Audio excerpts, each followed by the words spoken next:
iPower 102.7 FM, the pride of the This people. is where voices rise, culture thrives, and the people speak. Your heartbeat station, your connection to truth, rhythm, and community. High Power 102.7 FM, the pride of the people. The time is 12 o'clock.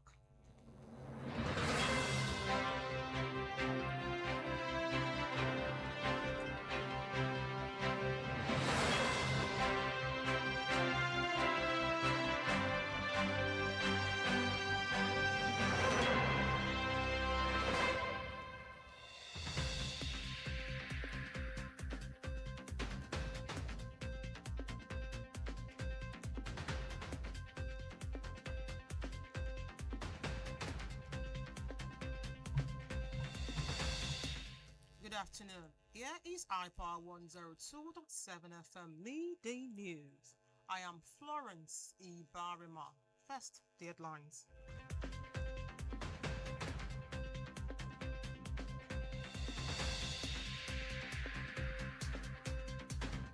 Two Amotekun operatives die in attack. INEC adds SDP candidate to Osho governorship election ballots. On the foreign scene, U.S. ambassador condemns West Bank settlers' siege as terror. In sport, Falcons to face Bayana. Details of these and more in a moment. Please stay tuned.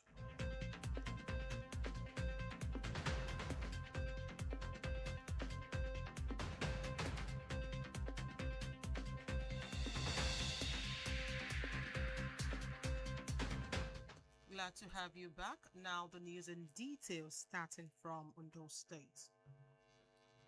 Ondo State Attorney General and Commissioner for Justice Olukayode Ajulo has warned traditional rulers against turning their palaces into court or detention centers. Ajulo gave the warning in Akure at a 3-day workshop organized by traditional rulers by the State Ministry of Local Government and Chieftaincy Affairs. He urged monarchs to exercise their authority within the Constitution and the law, stressing that criminal matters must be handled by authorized law enforcement agencies. Ajulo said traditional rulers should see themselves as custodians of culture, peace builders, mediators, and community mobilizers, rather than as an alternative court or government institution. Two operatives of the Amotekun Corps have been reportedly killed, while one was left fatally injured during an operation to stop a massive abduction of residents of Aba Oyinbo in Akure North local government area. The operatives Ade Busuyi Kayode and Oniyede Rafiu paid the supreme price, while Temola Jeremiah was fatally injured. However, the authorities of the Ondo State Security Network codename Amotekun have not released an official statement as regards this incident. African Democratic Congress ADC chieftain Dele Momodu has described Saturday's Osun State governorship election as a contest between Governor Ademola Adeleke and President Bola Tinubu. Momodu, who spoke on Channels Television Politics Today, said the APC lacks the political strength to defeat Adeleke, who is seeking a second term on the Accord Party platform. He said the APC candidate, Bola Oyebamiji, could not match Adeleke's political strength in the state. Momodu also declared the support for Adeleke, describing him as a close friend and praising his performance as governor. The Independent National Electoral Commission (INEC) has added the Social Democratic Party (SDP) candidate Dr. Francis Olugbenga Ajala and his running mate Fashike Babajimi to the ballot for Saturday's Osun State governorship election. INEC said the decision followed a federal high court judgment in Abuja, which ordered the commission to recognize, accept, and publish Ajala's candidacy. The commission said the ballot papers and result sheet are being reproduced to reflect the inclusion, bringing the number of political parties contesting the election to 15. The reproduced materials are expected to arrive in Osun State today and be distributed to local government areas ahead of Saturday's poll. This midday news is coming to you from iPower 102.7 FM in Murele, Owo. Still to come on the foreign scene, U.S. ambassador condemns West Bank settlers' siege as terror. In sports, Falcons to face Bayana. Whether you're tuning in for breaking news, in-depth analysis, or community updates, Hyper 102.7 FM remains your most trusted source. Because when it comes to news, the truth matters. Hyper FM 102.7.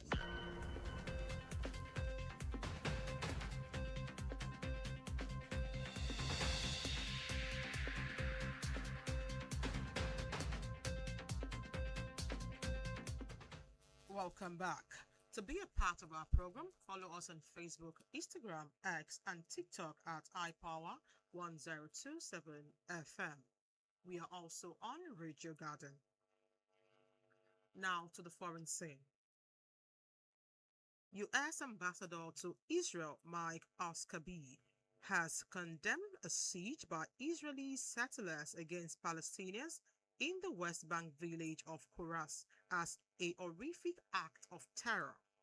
Settlers near the Nablogs have reportedly blockaded Palestinians' home since Sunday, including one belonging to the U.S. citizen, cutting residents off from food and other supplies.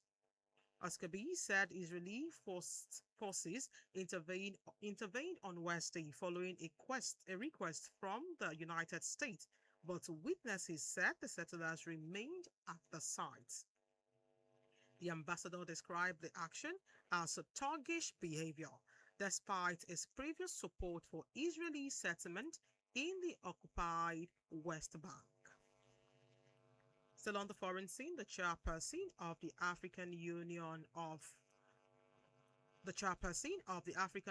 Commission, Mahmoud Ali Yusufu, has called for greater investment in the education, skill, entrepreneurship, and employment of African youth.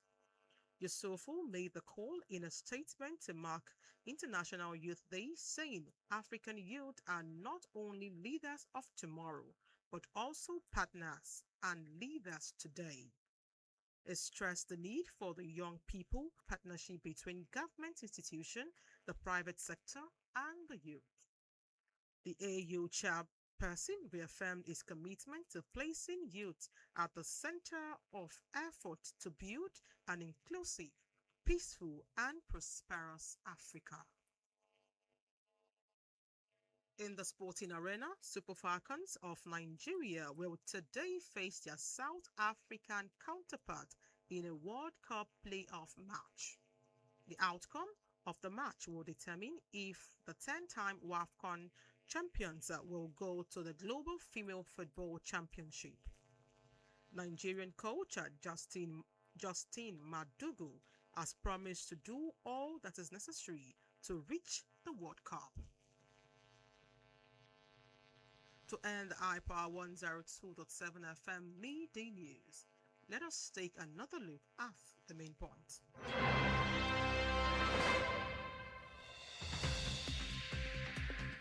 We told you in the course of the bulletin that two operatives of the Amotekun Corps have been reportedly killed while one was left fatally injured during an operation to stop a massive abduction of residents in Aba Oyimbo in Akure North local government area.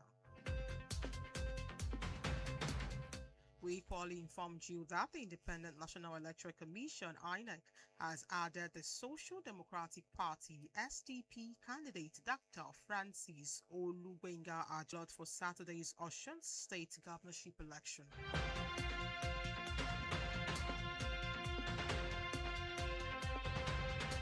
On the foreign scene, we informed you that U.S. Ambassador to Israel, Mike Huckabee, has condemned the siege by Israeli settlers against Palestinians in the West Bank village of Kuras as a horrific act of terror.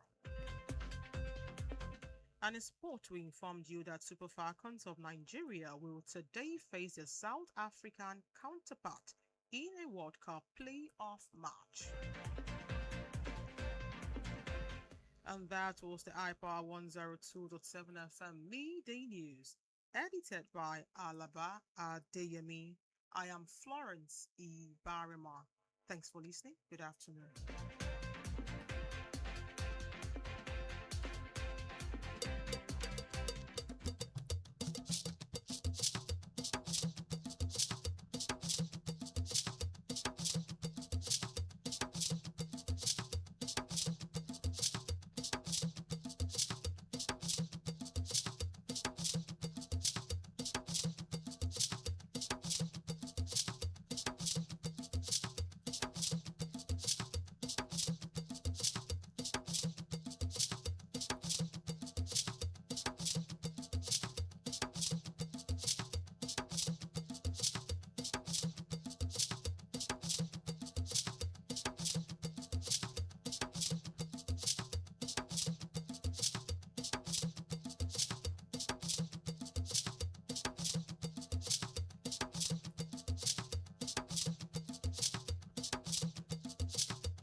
Kásán ìròyìn ọjọ́ kan rí láti iléeṣẹ́ rédíò Hyper 102.7 FM Àlàbá Adéyẹmí lóòkọ mi ṣáájú ẹgbẹ́ àwọn kókó tí ń bẹ ní ìròyìn náà.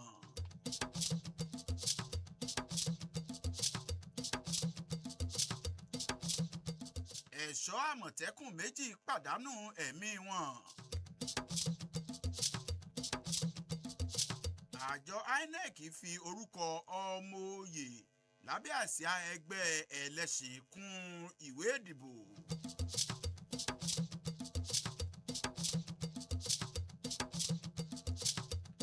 Nínú ìròyìn ilẹ̀ òkèèrè, aṣojú ilẹ̀ Amẹ́ríkà bẹnu àtẹ́lu àkọlù lẹ́kùn West Bank.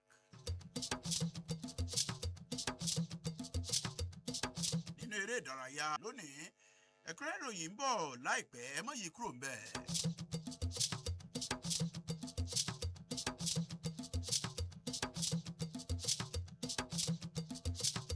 tó ẹ káàbọ̀ padà, ẹ̀kúnrẹ́rẹ́ ìròyìn ọ̀hún rèé.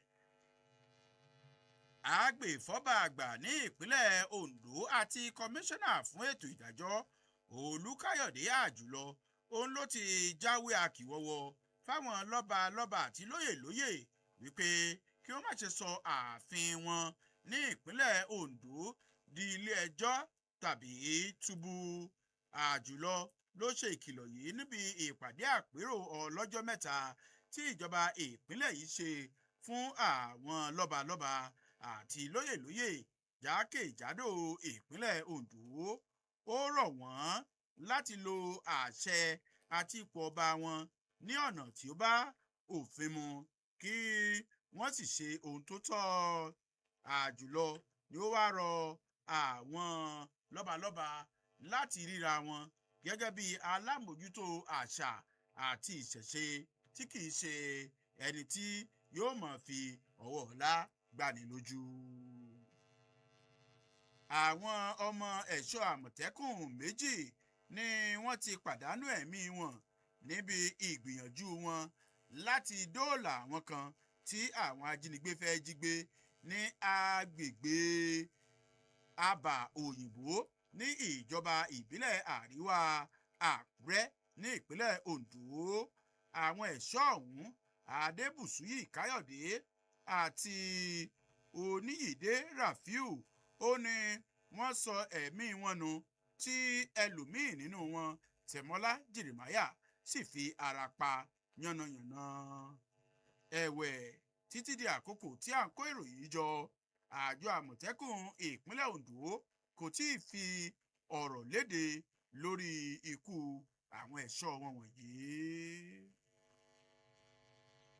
Ìkànkan nínú ẹgbẹ́ òṣèlú oníbọ̀wọ̀ ADC èyún ààrẹ Délé Mọ̀mọ́dù ó ní ó ti ṣàpèjúwe ìdìbò tí ó wáyé ní ìpínlẹ̀ Ọ̀ṣun ní òpin ọ̀sẹ̀ yìí gẹ́gẹ́ bí ìjà àjàkú akátá láàrin gómìnà Adémọ́lá Adélékè àti ààrẹ Bọ́lá Tinubu. Ó ṣàpèjúwe ọmọ oyè sí ipò gómìnà lábẹ́ àsíá ẹgbẹ́ oníṣùṣù ọwọ̀ Bọ́lá Oyèbánjí gẹ́gẹ́ bí ẹni tí kò tó fi gẹ̀lúgẹ pẹ̀lú Adélékè bọ́n má fi lẹ̀ lóun nìkan. Mọ̀mọ́dù ni ó tún ṣàpèjúwe gómìnà Adémọ́lá Adélékè bíi gómìnà tí múṣemúṣe rẹ̀ dá múṣemúṣe tí ó sì yẹ kí ó máa ṣèjọba lọ. Àjọ elétò ìdìbò lórílẹ̀‐èdè yìí ni wọ́n ti fi orúkọ ọmọ oyè sí ipò gómìnà ní ìpínlẹ̀ Ọ̀ṣun lábẹ́ àsíá ẹgbẹ́ ẹlẹ́sìn SDP èyún dókítà Francis Olúgbénga Àjàlá kún ìwé ìdìbò àti òun àti olùbádíje rẹ̀ èyún igbákejì rẹ̀ Fàṣèké Babájìmí. Orúkọ wọn ni wọ́n fi kún ìwé ìdìbò ní ìbámu pẹ̀lú ìdájọ́ ilé ẹjọ́ kan tí ó fìdí pagbá sí ìlú Àbújá léyìí tí ó gbé kalẹ̀ láìpẹ́ tí ó sì pàṣẹ fún àjọ ọ̀hún láti rí i wípé orúkọ arákùnrin yìí ń bẹ nínú orúkọ àwọn olùdìbò sí ipò gómìnà ní ìpínlẹ̀ ọ̀hún. Fún ìdí èyí, àjọ ọ̀hún ní láti ṣe àtúntẹ̀ àwọn ìwé ètò ìdìbò láti lè fààyè gba orúkọ Olúgbénga Àjàlá. Ìròyìn ọjọ́ kan rí ó lẹ̀ ń gbọ́ láti lè ṣe rédíò Hyper 102.7 FM tí ń bẹ ní Èmùrèlé níjọba àbílẹ̀ Ọ̀wọ̀ nípínlẹ̀ Oǹdó. Bá a bá padà dé ẹ láǹfààní láti gbọ́ bí aṣojú ìjọba orílẹ̀-èdè Amẹ́ríkà ṣe bu ní àtẹ́lu ohun tó ṣẹlẹ̀ ní agbègbè West Bank. Ẹ tún láǹfààní láti gbọ́ bí àgbà ọ̀jẹ̀ agbábọ́ọ̀lù fún orílẹ̀-èdè Nàìjíríà àti àwọn akẹgbẹ́ wọn láti orílẹ̀-èdè South Africa yóò ṣe pàdé ara wọn lónìí. À ń bọ̀ ẹ̀ẹ́mọ́ yìí kúrò ń bẹ́ẹ̀. Ìròyìn o. Ìròyìn láti ìkànnì iPower 102.7 FM.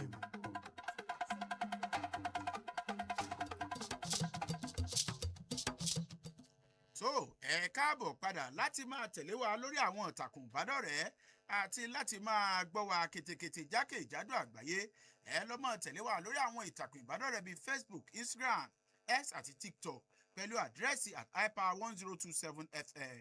Ẹ sì lè máa gbọ́ wa jákèjádò àgbáyé lórí ìtàkùn ìgbọ́ rédíò orí ayélujára èyí tí orúkọ rẹ̀ jẹ́ Radio Garden. Èdè Israel Mike Ukambe òun ni ó ti bí ẹnu àtẹ́lu bí àwọn ọmọ ogun orílẹ̀-èdè Israel ṣe lọ dógò ti àwọn ará Palestine ní agbègbè West Bank.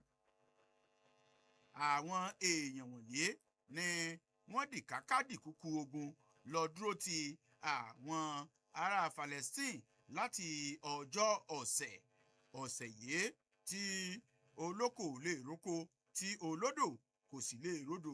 Ukambe ó ní ó ṣàlàyé ìdógò tí àwọn ènìyàn yìí gẹ́gẹ́ bí èyí tí ò bófin mu tí ó sì dàbí wípé bí ìgbà pé èèyàn mọ̀ọ́mọ̀ ń fìyà jẹ ẹ̀yà kan ní orí lójú wọn. Alága àjọ ilẹ̀ adúláwọ̀ Mohammed Ali Yusuf ó ní ó ti ké sí àwọn orílẹ̀-èdè tí ń bẹ ní ilẹ̀ adúláwọ̀ láti rí wípé wọ́n túbọ̀ náwó sí ọ̀rọ̀ ètò ẹ̀kọ́, ìrónilágbára àti ìgbanisíṣẹ́. Yusuf ó ní ó pe ìpè yìí nínú àtẹ̀jáde kan tí ó fi léde lánàá láti sàmì sí ayẹyẹ ọjọ́ àwọn ọ̀dọ́ lágbàáyé tí ó sì ń rọ̀tò lórí tẹ̀lẹ́mù láàrin àwọn adarí ilẹ̀ adúláwọ̀ láti rí wípé wọ́n ṣe déédéé pẹ̀lú àwọn ọ̀dọ́ orílẹ̀-èdè wọn.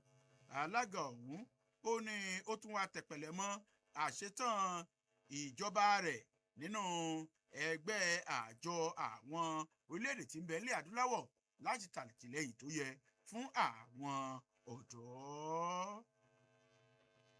Eré ìdárayá. Ikọ̀ àgbà ọ̀jẹ̀ agbábọ́ọ̀lù àwọn obìnrin orílẹ̀-èdè Nàìjíríà Super Falcons ni yóò kojú àwọn akẹgbẹ́ wọn láti orílẹ̀-èdè South Africa èyún Banyana lónìí nínú ìjìjàdù láti rí tíkẹ́ẹ̀tì tí yóò mú wọn lọ sí ife ẹ̀yẹ àgbáyé gbà. Ẹni bá ti jáwé olúborí ní inú ìfẹsẹ̀wọnsẹ̀ ọ̀hún ni yóò mú ọ̀kan lára tíkẹ́ẹ̀tì méjì tó kù ńlẹ̀ láti lọ sí ife ẹ̀yẹ àgbáyé. Akọ́nimọ̀ọ́gbá fún ikọ̀ Super Falcons orílẹ̀-èdè Nàìjíríà Justin Madugu ló ti sọ wípé kàkà kí àkèrè òun mọ́dúnbẹ́ tá a pa titan ní òòrùn sí i lórí ọ̀rọ̀ àti lọ sí ife ẹ̀yẹ àgbáyé yìí. Ká tó mú ìròyìn ọjọ́ kan rí láti iléeṣẹ́ rédíò Hyper 102.7 FM Èmùrèlé Ọ̀wọ̀ wá sí apá kan fún tòní ẹgbẹ́ àwọn kókó àmẹ́nubà lẹ́ẹ̀kan sí i. Nínú ìròyìn àfitóyin létí wípé àwọn ọmọ ẹ̀ṣọ́ àmọ̀tẹ́kùn ti ìpínlẹ̀ Ondo méjì ni wọ́n ti jọ́lọ́run nípè níbi ìgbìyànjú wọn láti dóòlà àwọn kan tí àwọn ajínigbé ń gbìyànjú láti jí gbé ní ìletò kan tí ń jẹ́ Àbà Òyìnbó ní ìjọba ìbílẹ̀ Àríwá Àkúrẹ́ ní ìpínlẹ̀ Ondo. Atúmù wá sétí gbọ̀nyìn wípé àjọ elétò ìdìbò ní ilẹ̀ yìí ni wọ́n ti fi orúkọ dókítà Francis Olúgbéngà Àjàlá tí ó jẹ́ ọmọ oyè sí ipò gómìnà ní ìpínlẹ̀ Ọ̀ṣun lábẹ́ àsíá ẹgbẹ́ òṣèlú ẹgbẹ́ ẹlẹ́ṣin kún ìwé ìdìbò fún ìdìbò tí ń bọ̀ lọ́jọ́ Sátidé. A tún fi tó yín létí pé aṣojú ìjọba orílẹ̀-èdè Amẹ́ríkà ní orílẹ̀-èdè Israel ó ní ó ti bu ẹnu àtẹ́lu bí àwọn ológun orílẹ̀-èdè Israel ṣe lọ dógò ti àwọn ìletò kan ní agbègbè West Bank tí ó sì kà sí ìfìyàjẹni ẹlẹ́yàmẹ̀yà.